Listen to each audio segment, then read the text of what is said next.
Beleza, esse aqui é o segundo vídeo do grupo aí do coronavírus. No primeiro a gente apresentou a lei de Malthus, começa com essa parte aqui, dizendo que a taxa de crescimento de uma população, ela é uma constante vezes o número de indivíduos dessa população, beleza?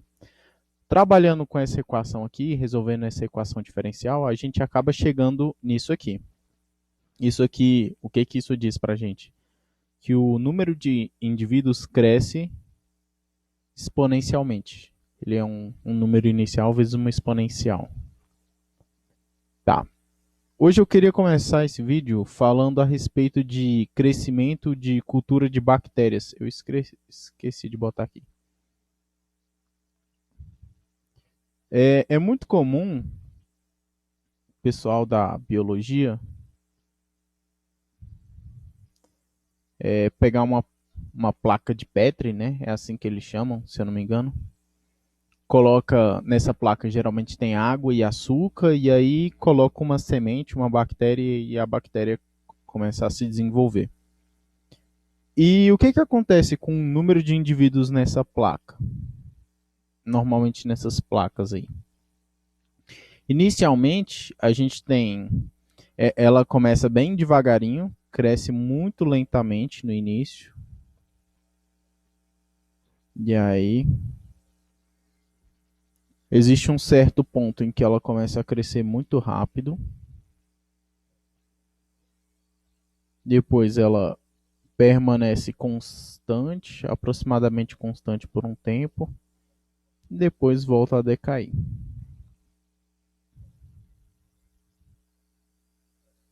Beleza?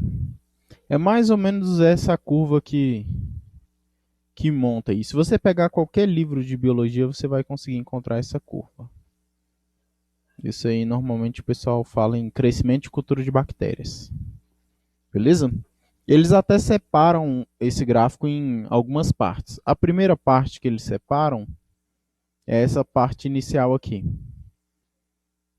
Eles chamam essa fase inicial aqui de fase lag. Por quê? Porque essa fase ela tem um comportamento estranho. Pelo menos se você lê os livros, fala que durante essa fase a bactéria ainda está se adaptando ao meio. Então ela ainda não cresce, ela primeiro está se adaptando, vendo como é o meio e tentando sobreviver.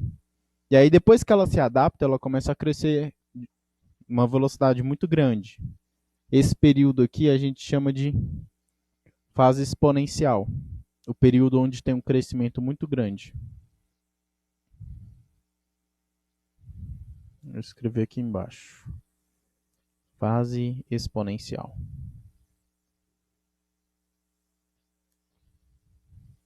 A terceira parte, na fase exponencial, ela já se adaptou e como ela se adaptou, ela se multiplica muito rápido, ela consegue crescer e, e aí ela chega nesse ponto aqui, nesse patamar.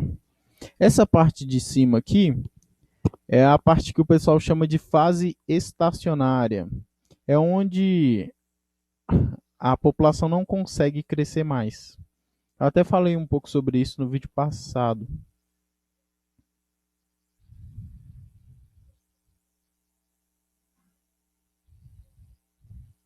Essa aqui é aquele caso de assim, não importa o quão comida tem, se não tiver espaço, a população não cresce mais. E aí, por último, daqui para baixo, tem uma fase que a gente chama de fase de declínio.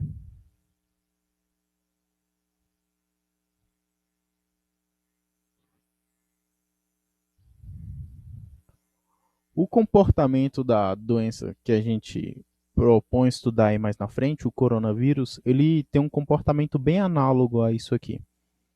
Em geral, toda a população que está em um sistema fechado tem esse comportamento. Todas elas no final declinam, né?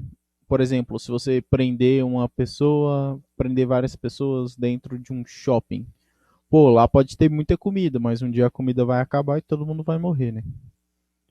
Então, em sistemas fechados, onde não fica entrando comida, não fica renovando as comidas, o comportamento é sempre esse.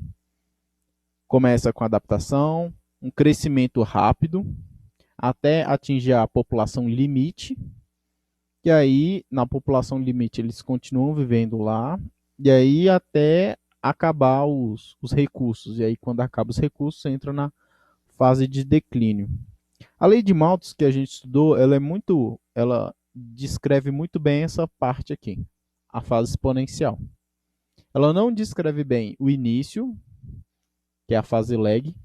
Normalmente no início não é bom, se a gente aplicar essa lei no início não dá certo. Nem nessa parte aqui, na fase estacionária, nem na parte de declínio. Então, tem essa limitação.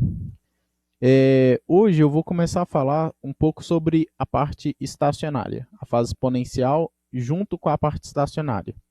Tem uma... Se você reparar bem, como eu estava falando, existe uma população que a gente chama de população limite. É essa população aqui. É a população máxima que pode ter naquele ambiente sem gerar nenhum problema. Aqui a gente pode marcar isso com uma letra M ou L de limite. Vou botar L, população limite. Tá bom? E aí o que acontece? A gente vai descrever novamente a nossa lei e vamos tentar criar uma outra lei a partir da lei de Malthus, né? A gente já percebeu que a primeira coisa que a gente percebeu aqui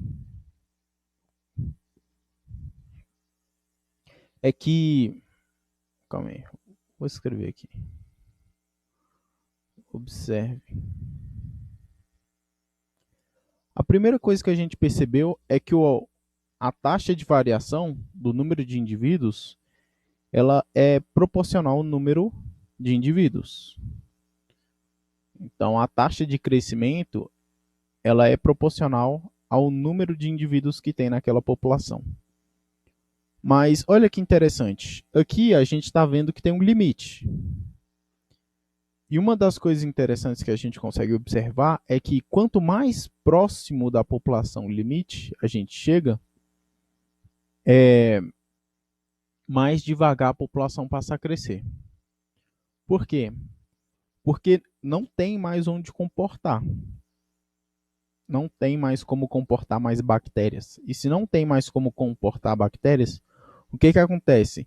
Normalmente nessa fase estacionária, o número de indivíduos que cresce é o mesmo número de indivíduos que morre. Então não cabe mais gente. Se não cabe mais gente, ele não passa a crescer mais. Então, uma das coisas que a gente observa é que quanto mais próximo a gente está da população limite, mais devagar passa a ser o crescimento. Vou repetir, quanto mais próximo a gente se aproxima da população limite, mais lento passa a ser o crescimento. Quando o crescimento, quando está longe, né, ela cresce rápido. E à medida que se aproxima da população limite, o crescimento passa a ser mais lento. Então, a gente vai admitir a segunda hipótese, que a taxa de crescimento ela vai ser proporcional ao número de indivíduos, mas também vai ser proporcional à proximidade da população limite. E como que a gente vai medir a proximidade com a população limite? A gente vai pegar o número de indivíduos que tem aqui, por exemplo, e vai fazer essa subtração. Vai pegar o número de indivíduos da população limite e subtrair do número de indivíduos que está. Por exemplo, aqui, se aqui tivesse uma população N1, o grau de proximidade que a gente vai definir vai ser L menos N1, que é esse tamanho aqui. Beleza? Com L menos N1 eu consigo saber se ela está próxima ou não. Beleza? E quanto mais próxima, mais lento vai ser. Então vamos lá. Vamos escrever a próxima lei aqui. a variação do número de indivíduos, ela vai ser uma constante vezes o número de indivíduos, porém essa taxa de variação ela também vai ser proporcional à proximidade. Então, aqui eu vou ter que multiplicar pela população limite menos o número de indivíduos. Isso aqui é a proximidade, né? A proximidade da população limite. Reparem, se eu tiver um valor exatamente igual à população limite, então o n vai ser L, né? Então aqui vai ficar L menos L. Então aqui eu vou ter zero. Zero vezes alguma coisa vai dar zero. Ou seja, se eu estiver em cima da população limite, a gente não vai ter acréscimo de população. Por quê? A gente já está em cima da população limite. Tem outra coisa que é interessante também de se observar, é o que acontece quando o n é muito pequeno. Quando o n é muito pequeno, a gente vê isso direitinho em limite, L menos n é praticamente o L, quando o n é pequeno. Então, se você observar, aqui fica uma constante, vezes outra constante, vezes o n. Ou seja, quando a população é muito pequena, ela se comporta exatamente como a lei de Malthus. Porque é uma constante vezes o n, né? Aqui vai ser uma constante vezes uma constante, que dá uma constante, vezes o n. E aí a gente vai desenvolver essa fórmula aqui, e a gente vai chegar no nosso modelo. Esse modelo aqui, que a gente vai chegar mais na frente, ele é chamado de modelo logístico.